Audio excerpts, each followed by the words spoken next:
Gabriel, toi qui es vice-président d'un parti, tu ne peux pas trouver des arguments pour justifier qu'on barre la route à quelqu'un qui s'exprime démocratiquement et pacifiquement. En démocratie, on n'empêche pas une opinion. C'est lors des élections qu'on choisit celui qui incarne ses opinions. Mais on laisse chacun exprimer ses vues, exposer ses vues.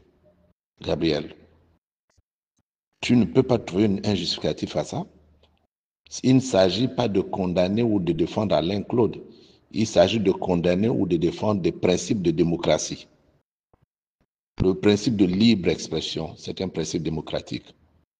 Le principe de libre circulation, c'est un principe démocratique. Eh bien, mais nous aussi, demain, on peut nous empêcher. Tiens, moi, j'étais ministre de la Défense en 2016. Lui n'était pas ministre de la Défense. Moi, j'ai été ministre de la Défense en 2016. Donc, sur la base de ça, on doit aussi nous empêcher de nous exprimer, nous, de regard. Si vous voulez être logique avec vous-même.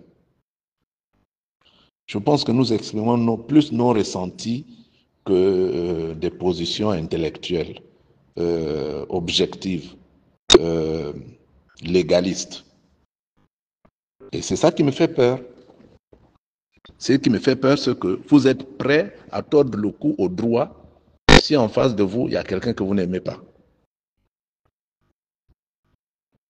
Et le droit, ce n'est pas ça. Le droit n'est pas coloré. Le droit, il s'applique de manière uniforme à tout le monde. Et puis nous sortons d'un régime où très peu peuvent se dire propres. Très peu. C'est vrai qu'on va se concentrer sur les dernières années depuis 2016. Mais quand on fait un examen à froid de notre système depuis 1968, je pense qu'il y a des périodes où on a fait même pire que les années dont vous parlez là. Mais nous parlons parce que nous sommes de contemporains, parce que nous avons vécu ça dans notre chair et parce que nous avons soif d'en découdre. Mais ça, c'est une justice expéditive. On examine les sujets à froid,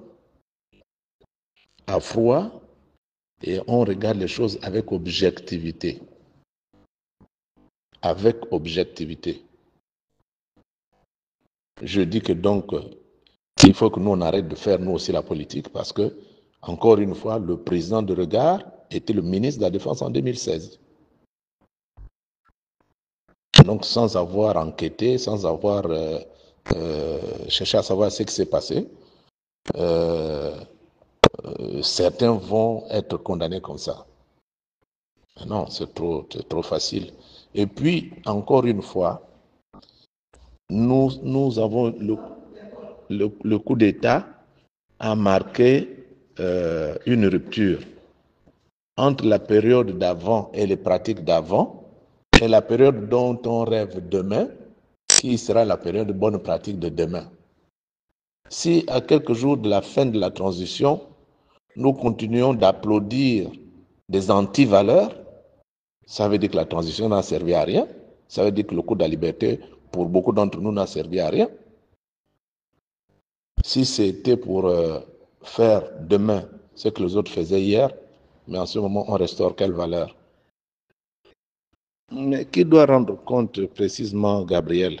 Qui doit rendre compte? En 2016, qui emprisonnait? Ce n'est pas des civils. Là aussi, je dis que quand vous réagissez comme ça, c'est sélectif. Qui doit rendre compte de quoi? Parce que Bilé aussi, c'était un exécutant. Si tu penses que les militaires étaient exécutants, Bilé aussi, c'était un exécutant.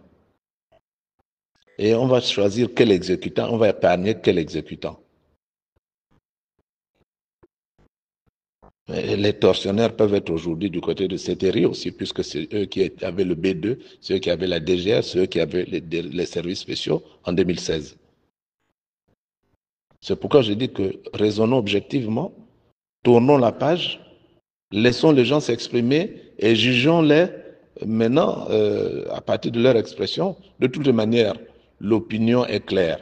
On sait que le président Oligui va avec les faveurs de pronostic. Mais à quoi ça sert d'entacher cette élection évidente par des actions de violence comme ça.